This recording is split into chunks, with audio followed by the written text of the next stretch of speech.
আমরা যারা ফেসবুকে কাজ করি তারা কন্টেন্ট তৈরি করার জন্য অনেক সময় অনেক রকম ভিডিও করি, কিন্তু কন্টেন্ট তৈরি করার জন্য ভিউর জন্য এমন কোনো ভিডিও করা উচিত না যেটা পরবর্তী সমস্যা হবে।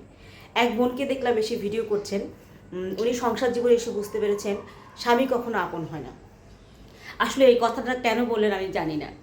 আপনি যেই বাসা থেকে আছেন, যার পরিবারে আছেন, যে বাসায় আছেন সেটা আপনার স্বামীরই বাসা। আপনি সেখানে থেকে যদি বলেন আপনার স্বামী আপনার আপন না, কথাটা আসলে কেমন শোনা গেল? আমার তো মনে হয় না এটা ঠিক।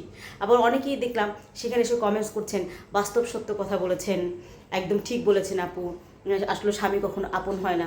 কেন বলেন এসব? আপনার স্বামী যদি আপনার আপন না হবে তাহলে আপনটা কি?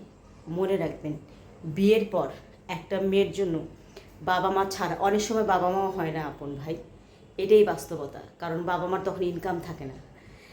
বাবা মা ছাড়া পৃথিবীতে আপনার ভাই বোন আত্মীয় স্বজন কেউ আপন হতে পারে না স্বামী ছাড়া।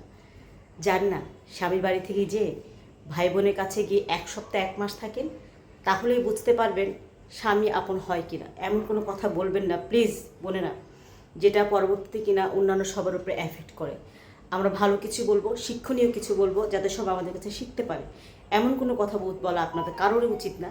তো অনুরোধ করবো সবাইকে এমন কোনো কথা বলবেন না যেটা পরবর্তী সবার সমস্যা হয়।